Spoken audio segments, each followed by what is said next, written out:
గణేష్ అంటేనే ఖైరతాబాద్ గణేష్ అనే విధంగా ఒక ఆది గణపతిగా కొలుస్తుంటారు.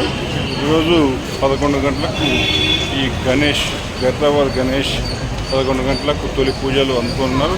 ఈ తొలి పూజలో ముఖ్యమంత్రి రేవంత్ రెడ్డి పాల్గొంటున్నారు. అంతేకాకుండా ఇప్పటికే భక్తులు కూడా చాలామంది వచ్చి వేచి చూస్తున్నారు.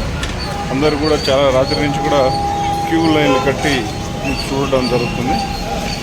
సీఎం ముఖ్యమంత్రి రేవంత్ రెడ్డి రావడంతో ఇక్కడ పోలీస్ బందోబస్తు కూడా భారీగా ఏర్పాటు చేయడం జరుగుతుంది.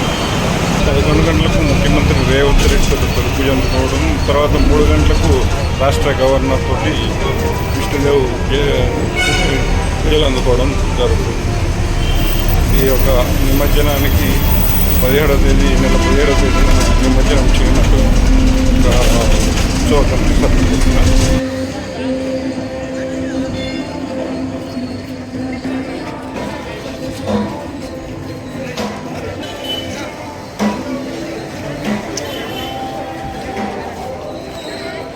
ఈరోజు వినాయక చవితి శుభాకాంక్షలు అది కాబట్టి ఇవాళ నివసంలో సీఎం గారు వస్తున్నారు.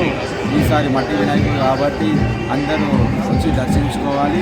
మరి భక్తులందరూ కూడా సుఖ సంతోషాలు ఉండాలని కోరుకున్నాము. ఈసారి 70 అడుగుల గణేశుడు 70వ సంవత్సరం కాబట్టి అందరూ వచ్చి దర్శించుకొని అందరూ భగవంతుడు అందరూ కోరికలు తీరాలని కోరుకుంటున్నాం.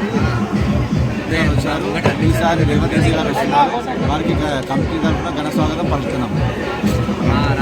ఎన్ని రోజులు జరుగుతాయి మొత్తం పూజలు? 11 రోజులు లక్షలాది మంది వచ్చి ఇక్కడ దర్శనం చేసుకుంటారు. ఎందుకంటే మీరు చూస్తారు ఇక్కడ మొత్తం అంతా పండగ వాతావరణం ఉంటుంది. 10 రోజులు 3 నెలల నుంచి కష్టపడి ఒక మూర్తిని ఇంత పెద్దగా చేయాలంటే చాలా అది భక్తులందరూ వచ్చి దర్శనం చేసుకోవాలని కోరుతున్నారు. 17వ తారీఖు 7వ తారీఖు పండుగ కాబట్టి 11 రోజులు 17వ తారీఖు ఏం పేరు? మీ పేరు? మంత్రి సజ్జు గణేష్ కమిటీ మెంబర్.